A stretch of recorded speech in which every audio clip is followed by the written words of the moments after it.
사내들인 공회에 끌려온 스데반이 그들은 잘못이 없는데도 불구하고 이 스데반을 죽이기 위해서 죄명을 덮어 씌웠습니다.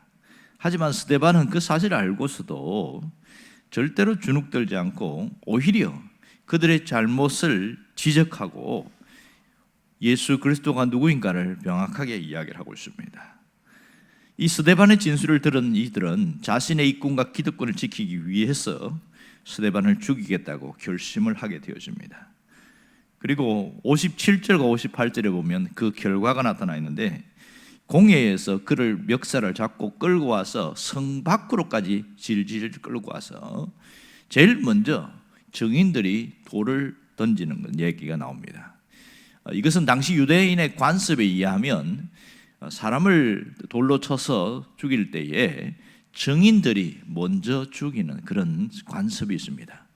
특이한 것은 사울의 발 앞에 이 증인들이 겉옷을 벗어서 던지고 이게 스데반을 돌로 쳐 죽였다, 이런 얘기가 나옵니다. 그러면 이 사울이라는 청년이 스데반이 죽는 장면 가장 가까이 있었다는 것을 알 수가 있겠지요. 결국은 스데반은 죽으면서도 절대로 자신을 굽히지 않았고 오히려 하늘에서 보좌 우편에 계신 예수 그리스도를 바라보았습니다. 그런데 8장 1절에 보니까 사울이 그가 죽임당함을 마땅히 여기더라, 당연한 죽음이다, 이렇게 생각하고 있습니다.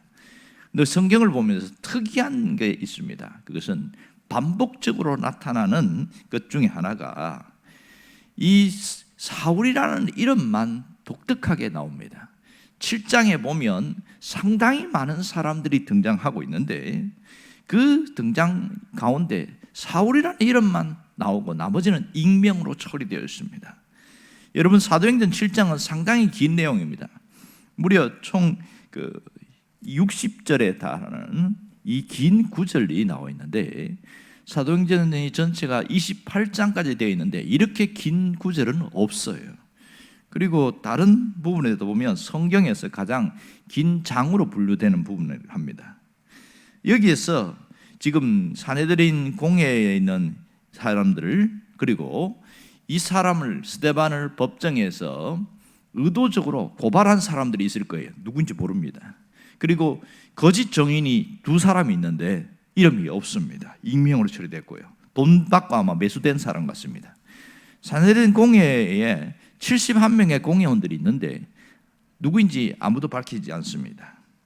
그리고 방청객들이 있단 말이에요. 뒤에 적어도 이렇게 하면 최소한 100명 정도의 사람이 여기에 나오고 있는데 아무도 이름을 내놓지 않았습니다. 그런데 유달리 사울이라는 청년의 이름만 등장하고 있습니다. 그것도 7장과 8장에 걸쳐서 2번이나 나오고 있다는 사실이죠. 왜 그랬을까? 이 사울이라는 청년은 사내들인 공회원도 아니었습니다. 대제사장이나 제사장의 축에도 끼지 못했고요. 그는 유대인의 원로도 아니었어요. 단순히 혈기가 왕성한 그는 유대교의 신봉자의 한 사람이었습니다. 그런데 유독 여기서 이 사울의 이름을 밝히는 이유가 뭐냐는 거예요. 우린 여기서 중요한 것을 알 수 있습니다. 하나님의 숨겨진 의도와 계획이 있음을 알 수 있습니다. 이 사울은 구장에 가서 주님의 부르심을 받고 완전히 달라진 모습으로 나타나고 있습니다. 본격적으로 이 사울이 달라진 그 모습이, 회심한 모습이 나타나고 있는데, 자, 여기서 7장에서 사울이라는 이름을 밝히는 것은 9장에서 그가 어떻게 회심한 자였는지를 먼저 보여주기 위해서입니다. 사실 7장과 9장 사이에 중간에 8장이 끼어 있잖아요. 8장은 사마리아 선교에 대한 이야기인데 7장에서 카메라가 잠깐 사마리아 쪽으로 갔다가 다시 9장으로 간단 말이에요. 그러면 사마리아 지역 선교로 빼고 나면 7장과 9장은 함께 연결되어지는 것을 볼 수 있습니다. 자, 7장에는 분기탱천하여서 이 그리스도인들을 죽이는 이 장면에서 스데반을 먼저 순교하는 장면이 나오고, 9장에 가면은 이 사울이 주동자가 되어서 다메섹으로 북쪽으로 올라가서 그리스도인들을 잡아서 죽이기 위해서 올라가는 그 장면, 거기서 예수 그리스도를 보게 되어지고, 주변에 수많은 사람이 있었지만 아무도 보지 못했어요. 자신만 보면서 그때 달라진 모습. 이것 때문에 의도적으로 이 스데반의 죽음 앞에 사울이라는 이름을 등장시키고 있습니다. 결국 이 스데반의 죽음 앞에서 사울이 어떻게 회심하게 되었는가를 이야기하기 위해서 회심하기 전에 그가 어떤 모습인가를 드러내기 위해서 사울이라는 이름을 등장시키는 것을 알 수가 있습니다. 사실 이 사울은 엄청난 충격을 받았을 겁니다. 자신이 믿는 유대교가 최고라고 생각했는데 그 사울의 입장에 봤을 때는 예수 그리스도를 믿는 것은 이교도였습니다. 그러니까 그들에게는 이단과 같은 사상이었어요. 그런데 그런 데서 자신의 증언을 하다가 죽는 이 스데반의 모습을 보면서 절대로 굴하지도 않고 마지막 죽음의 순간까지도 하늘을 우러러 보좌 앞에 계신 예수 그리스도를 보라 막 이러면서 아주 환한 모습으로 죽고 있거든요. 그것이 크게 각인되었을 가능성이 많습니다. 어떻게 죽음 앞에서도 저렇게 당당할 수가 있을까? 그런 상당한 충격을 받았을 겁니다. 자, 여기서 하나님이 우리에게 주시는 메시지가 있습니다. 그것은 사울이 주님을 만나기 전에 대적자였을 때에도 이미 계획하심이 있습니다. 성령님께서는 이미 그를 위한 구원 계획을 세우셨고 구원의 손을 내미는데 치밀한 역사가 있었습니다. 그가 스스로 돌이키지 못하니까 주도적인 강력한 능력에 의해서 하늘에 열리고 또 주님의 음성이 들리게 함으로써 그가 회심하게 되는 일들을 준비하셨다는 것을 여기에서 먼저 보여주고 있습니다. 모두가 익명으로 처리되는데 이 사울이라는 이름만 등장하고 있습니다. 이것은요, 이 7장만 그런 게 아니고 4장에 가서도 이런 일이 있습니다. 4장에 보면 많은 사람들이 예수 믿고 돌아오는데 누구의 이름만 나오냐면 바나바 이름만 딱 나옵니다. 다 익명 처리되는데 바나바만 나와요. 바나바가 누구냐? 그는 성령이 충만한 사람이고 자기의 그 소유를 내놔서 가난한 사람들, 과부와 고아들을 위해서 사용하도록 했다. 이 얘기가 나오고 있습니다. 왜 바나바를 등장시켰을까? 그것은 오늘 이 사울의 등장과 흡사한 모습입니다. 바나바가 누구인지를 알고 그래서 이 바나바를 통하여 사울이 어떠한 일을 할 것인가를 미리 보여주는 복선이다. 이렇게 볼 수 있습니다. 여러분, 사울이 다메섹에서 회심한 이후에 어떻게 됐을까요? 그리스도인들을 죽이러 갔다가 거기서 확 돌아서잖아요. 유대인들의 입장에서 봤을 때는 배교자입니다. 그래서 오히려 사울을 죽이려고 했을 때 가까스럽게 거기서 피해서 아라비아 사막으로 가서 홀로 3년간 경건 훈련을 합니다. 그러다가 3년 후에 예루살렘에 올라왔어요. 예루살렘에 올라와서 있을 때 그리스도인의 한 무리 같이 끼어드는데 이 12 사도들이 있지만 사울을 아무도 안 믿습니다. 얘는 이전에 엄청난 전적이 있는 애야. 지금 왔지만 믿었다는 것을 진정성을 알 수가 없다는 거예요. 그리스도인들 잡아가기 위한 위장 전술을 펴고 있다 이렇게 생각한 거예요. 그런데 결정적으로 거기에서 사울을 등장시킬 때에 바나바가 그의 신원을 보증해 주었습니다.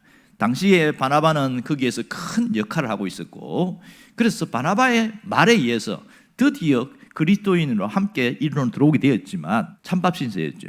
이때 다시 사울은 다시 고향으로 돌아갑니다. 길리기아 타소로 가서 13년간 머뭅니다. 세상적으로 보면요 실패자입니다. 예수 믿고 완전히 망했습니다. 이 젊은 청년이 그렇게 가말리알 문화에서 배웠던 똑똑한 청년이 예수 믿고 완전히 실패했습니다. 젊은 시절 13년 동안 고향에서 보냈을 때 사람들이 뭐라고 그랬을까요? 저 전도 유망하고 성공에 있던 이 청년이 예수 믿더니 쫄딱 망해버렸다. 그렇게 됐겠죠.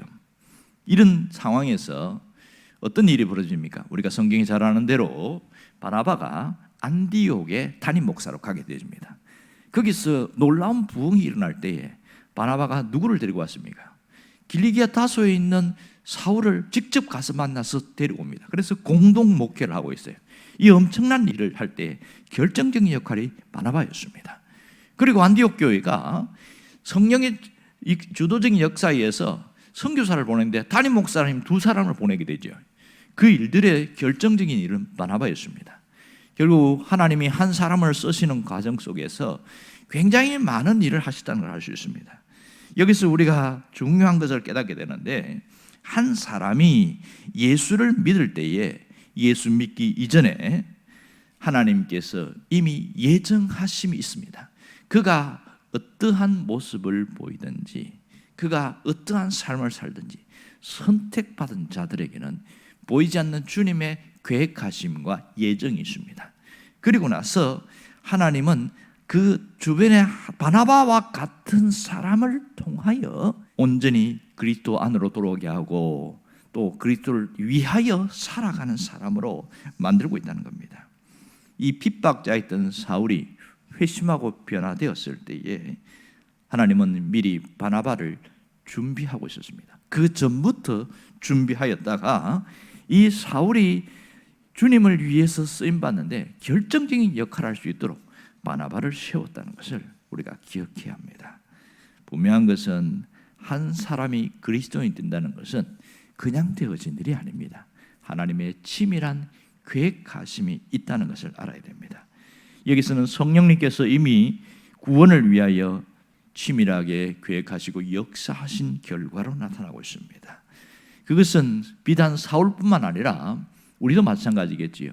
어떤 분은 어릴 때부터 또 모태에서부터 기독교라는 이름으로 그렇게 신앙을 가진 사람도 있고 중간에 믿은 사람도 있습니다. 어떤 연유에 있든지 간에 분명한 것은 하나님의 예정이 있었고 성령님의 구원 역사의 계획이 있었다는 사실입니다. 그러면 우리는 믿을 때에만 초점을 맞추고 있는데 예수를 믿은 우리가 믿은 이후를 생각을 해봐야 됩니다. 예수를 믿은 이후에 우리는 어떠한 삶을 살고 있는가, 이 부분을 볼 수 있어야 되거든요. 그래서 예수 믿기 이전보다 중요한 것은 예수 믿고 난 이후의 삶입니다. 비포의 삶보다 애프터의 삶이 더 중요하다는 것이죠. 예수 믿은 이후에 흐리멍덩하게 그렇게 사라질 수도 있지만 그리스도를 위하여 가치 있고 의미 있는 삶을 살다가 주님 앞에 갈 수 있습니다. 그 선택은 고스란히 나의 몫입니다. 주님은 또 다른 바나바를 준비하셔서 우리가 주를 위하여 쓰임받도록 그렇게 하나님이 도우신다는 사실입니다. 또한 우리를 바나바와 같은 역할을 하게 하신다는 겁니다. 누군가가 그리스도인이 되고 주를 위해 헌신할 때에 나를 통하여 하나님은 그 사람을 돕도록 하는 일도 있다는 사실입니다. 그러면 오늘 여기서 우리가 생각해야 될 것은 관점의 변화입니다. 세상을 바라보는 관점, 자신을 바라보는 관점이 달라져야 합니다. 이런 변화가 있어야 새로운 삶이 열립니다. 세상에서는 실패했다고 생각하는 것이 하나님 나라에서는 성공으로 여길 때가 굉장히 많습니다. 세상은 남들보다 많이 가지고 좋은 스펙을 가지고 또 명예를 얻고 권세를 얻는 것을 성공으로 생각합니다. 그러나 이 하나님 나라에서는 그것이 성공이 아니라 얼마만큼 주님 앞에 많이 남겼느냐, 주님을 위하여 많이 어떻게 살아왔느냐를 가지고 성공과 실패를 가늠하고 있습니다. 오늘 우리는 얼마 남았지 모르지만 그 생을 위하여 한 걸음 한 걸음 달려가고 있습니다. 그렇다면 우리가 세상의 관점으로 나를 평가하거나 세상의 관점으로 다른 사람들을 평가한다면 우리도 똑같은 어리석음을 범할 수 있습니다. 많이 가진 것 때문에 비교하지 마시기 바랍니다. 내가 하나님 앞에 바로 서 있는 그 모습으로 오히려 당당하게 여기고 기뻐할 수 있기를 바랍니다. 왜냐하면 하나님은 세상에 가진 것으로 평가하는 것이 아니라 주님을 위하여 신앙을 지킨 그 모습을 보고 평가한다는 사실입니다. 이 관점의 변화가 우리의 삶을 확 바꾸어 놓습니다. 그래서 세상의 성공에 이끌려가거나 부러워하거나 현혹되지 않고 하나님 앞에서 성공하는 자로 살아가는 그것을 당당하게 여기고 기뻐하고 그래서 내가 영원한 생명을 누리기 위한 그런 자로 살아가는 것에 한평생 달려갈 수 있는 것은 관점이 달라지기 때문입니다. 오늘 나를 바라보는 모습이 달라져야 하고 주변 사람에 대한 것도 달라져야 되고 세상에 보는 것도 달라져야 됩니다. 오직 그리스도를 위하여 산 그것만 주님 앞에 가치 있게 평가되는 겁니다. 원하옵기는 여러분 모두가 주님 앞에 서는 그날 착하고 충성된 종아, 그런 인정을 받을 수 있기를 원합니다. 마지막에 의의 면류관, 생명의 면류관을 쓰는 자들 되기를 주의 이름으로 축원합니다. 기도하겠습니다.